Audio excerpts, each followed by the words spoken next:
Good morning student. अभी हम लोग बीएसटी पढ़ने जा रहे हैं। बीएसटी में 4th चैप्टर हम लोग पढ़ रहे थे नियोजन। इसमें कल मैंने आपको कुछ शॉर्ट क्वेश्चन लिखवा दिए थे, जो मैंने बताया था कि एक 3 मार्क्स या 3 मार्क्स के क्वेश्चंस में आ सकता है।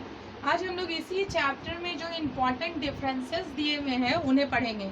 इस चैप्टर में कुछ इम्पोर्टेंट डिफरेंसेस दिए हुए हैं, जिसमें है पहला हम लोग देखते हैं उद्देश्य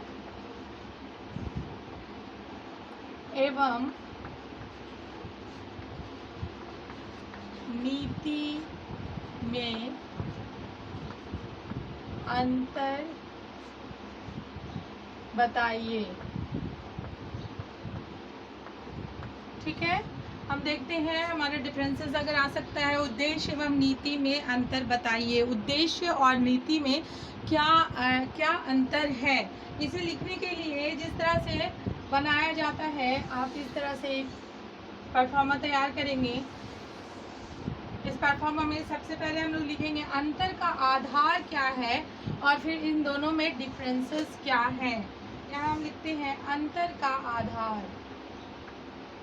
अंतर का आधार, किस आधार पे हम इसे डिफरेंशिएट कर रहे हैं, किस आधार पे हम बता रहे हैं कि ये एक दूसरे से डिफरेंस है। उद्देश्य और नीति। सबसे पहला डिफरेंसेस जो आता है अंतर का आधार पे वो होता है, सबसे पहला डिफरेंसेस जो आता है अंतर के आधार पर वो होता है अर्थ। पहले हमें बताना होता है कि इन दोनों का क्या अर्थ है। ये 1 नंबर के डिफरेंसेस में आता है। आप हमेशा याद रखेंगे, जब भी हम लोग डिफरेंसेस बनाएंगे तो सबसे पहले हम लोग को क्या देखना है, अर्थ क्या है, दोनों का अर्थ क्या है। उद्देश्य किसे कहते हैं और नीति किसे कहते हैं। उद्देश्य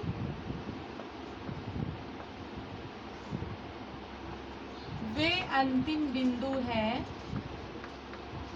वे अंतिम बिंदु है। उद्देश्य वे अंतिम बिंदु हैं जिन्हें प्राप्त किया जाना है, जिन्हें प्राप्त किया जाना है या प्राप्त किया जाना आवश्यक है। ठीक है, उद्देश्य से पता चल गया हमें, उद्देश्य हमें प्राप्त करना आवश्यक है। अब नीति क्या है, नीति उद्देश्य प्राप्त करने का साधन है। नीति बनाकर ही किसी उद्देश्य को प्राप्त किया जा सकता है, तो नीति उद्देश्य प्राप्त करने का साधन।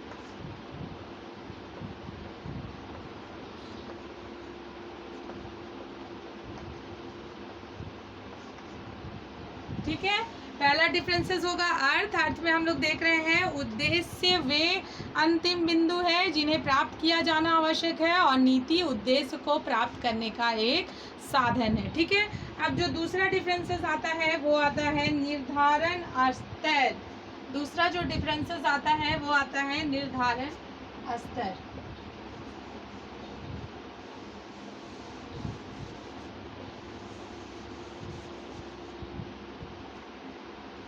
लिख लीजिए, दूसरा निर्धारण स्तर। निर्धारण स्तर, निर्धारण स्तर में हमें निर्धारित किया जाता है कि प्रबंध जो है या उद्देश्य जो है वो किस स्तर पे कार्य कर रहा है।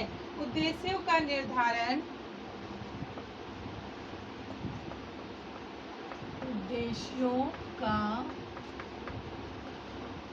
निर्धारण, ठीक है, प्रबंध के उच्चतम स्तर पे करना, उच्चतम स्तर द्वारा किया जाता है, स्तर द्वारा किया जाता है।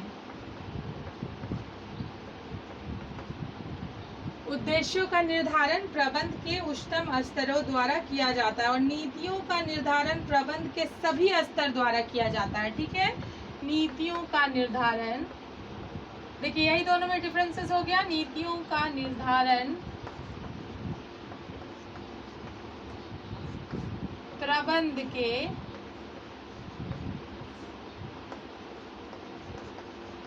सभी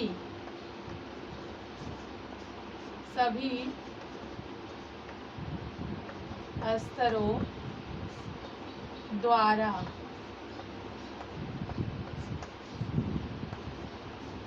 किया जाता है।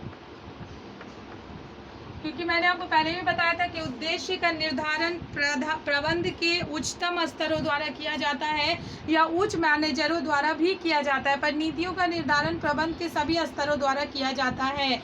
जिन्हें भी ज़रूरत होती है वो नीतियों का निर्धारण कर सकते हैं अपने स्तर से, ठीक है, अपने स्तर से नीतियों का निर्धारण कर सकते हैं। तीसरा हम देखते हैं साधन और साध्य क्या क्या है। साधन और साध्य,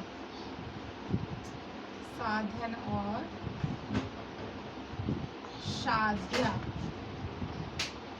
हम उद्देश्य के लिए देखते हैं, उद्देश्य साध्य होते हैं, उद्देश्य साध्य होते हैं।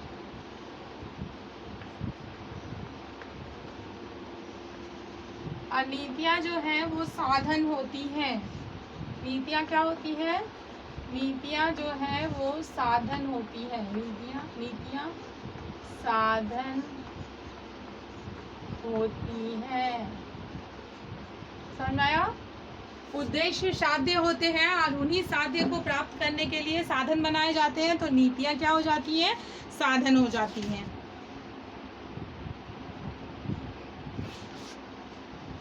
फोर्थ में आप इसका महत्व और इसका क्षेत्र लिख सकते हैं। इसका महत्व है उद्देश्य, महत्व अपने से लिख लीजिए 4 नंबर। महत्व, उद्देश्य संगठन के अस्तित्व के लिए आधार का कार्य करती है। ये एक महत्वपूर्ण कार्य है, ठीक है। उद्देश्य संगठन के अस्तित्व के लिए आधार का कार्य करती है, यह एक महत्वपूर्ण कार्य है। और दूसरा है नीतियाँ। नीतियाँ अपेक्षाकृत कम महत्वपूर्ण होती हैं। नीतियाँ अपेक्षाकृत कम महत्वपूर्ण होती है क्योंकि उद्देश्य से अधिक महत्व होता है लेकिन नीतियों का महत्व कम होता है। क्षेत्र देख लेते हैं, तो क्षेत्र में भी आपको बता देते हैं कि उद्देश्य का जो क्षेत्र होता है वे व्यापक होता है। उद्देश्य का जो क्षेत्र होता है वो व्यापक होता है, पर नीतियों का क्षेत्र अपेक्षाकृत संकुचित होता है। ये केवल पथ प्रदर्शन का कार्य करती हैं। नीतियाँ बना के हम किसी उद्देश्य को पूरा करने की कोशिश करते हैं, ठीक है। तो ये एक पथ की तरह कार्य करती है कि इस लाइन पे जाके हम अपने उद्देश्य को पूरा कर सकते हैं। तो इस तरह से हम देखते हैं कि क्षेत्र क्या है। उद्देश्य का क्षेत्र बहुत व्यापक है पर नीतियों का क्षेत्र संकुचित है। संकुचित मतलब छोटा है और ये केवल पथ प्रदर्शन का ही कार्य करती है, ठीक है। इस तरह से आपने दोनों में डिफरेंसेस देख लिया। अब एक और डिफरेंस हमें देखना है, नीति एवं कार्य विधि में क्या अंतर है।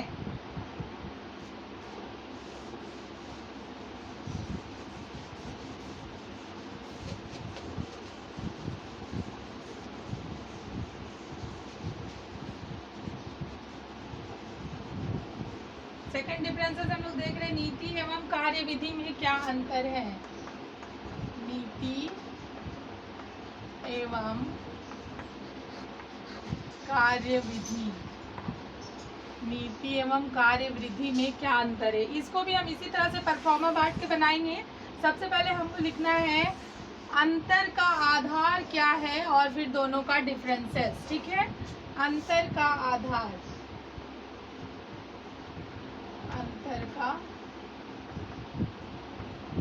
आधार और फिर दोनों का डिफरेंसेस, नीति आ जाएगा और कार्य विधि। अभी हमने नीति का डिफरेंसेस देखा, लेकिन अब नीति को किसके साथ बांटना है? कार्य विधि के साथ बांटना है। अब इन दोनों के साथ देखना है कि इन दोनों का क्या डिफरेंसेस हो सकता है। तो जब भी हम डिफरेंसेस लिखेंगे तो अंतर का आधार आपके दिमाग पे होना चाहिए। सबसे पहले अंतर का आधार में 1 नंबर में आता है अर्थ। आखिर नीति और कार्यविधि का क्या अर्थ है? नीति से आश्रय उन दिशा निर्देशों से है जो पूर्व निर्धारित लक्ष्यों की प्राप्ति में योगदान देते हैं। देखिए, बहुत पहले से बताया जा रहा है कि नीति किसे कहते हैं। तो नीति एक कार्य करने की एक दिशा निर्देश है, ठीक है, एक दिशा निर्देश है जिसके द्वारा नीति के द्वारा हम कार्य को आगे बढ़ा सकते हैं या किसी उद्देश्य तक पहुंच सकते हैं। तो नीति के बारे में लिख लीजिए, नीति से आश्रय उन दिशा निर्देशों से है जो पूर्व निर्धारित लक्ष्यों की प्राप्ति में योगदान देते हैं, ठीक है। और कार्यविधि से आश्रय उस प्रणाली से है जिसके द्वारा निश्चित कार्य को एक निश्चित क्रम में किया जाता है। कार्यविधि से आश्रय उस प्रणाली से है जिसके द्वारा निश्चित कार्य को एक निश्चित समय में किया जाता है।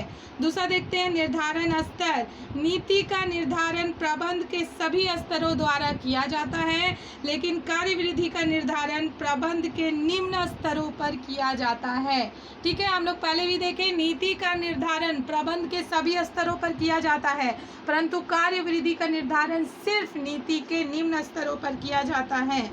योगदान क्या है? नीति उद्देश्यों की प्राप्ति एवं निर्णय में योगदान करती है और कार्यविधि कार्यों के निष्पादन में योगदान करती है। मार्गदर्शक देख लीजिए, नीति विचारों एवं निर्णयों की मार्गदर्शक होती है और कार्यविधि कार्यवाही करने की मार्गदर्शक होती है, ठीक है। कथन की प्रकृति में देख लेते हैं।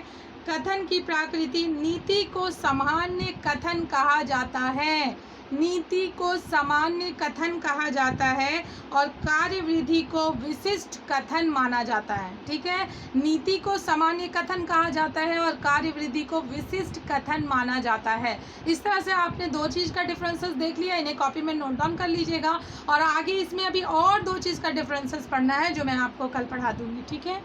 Thank you.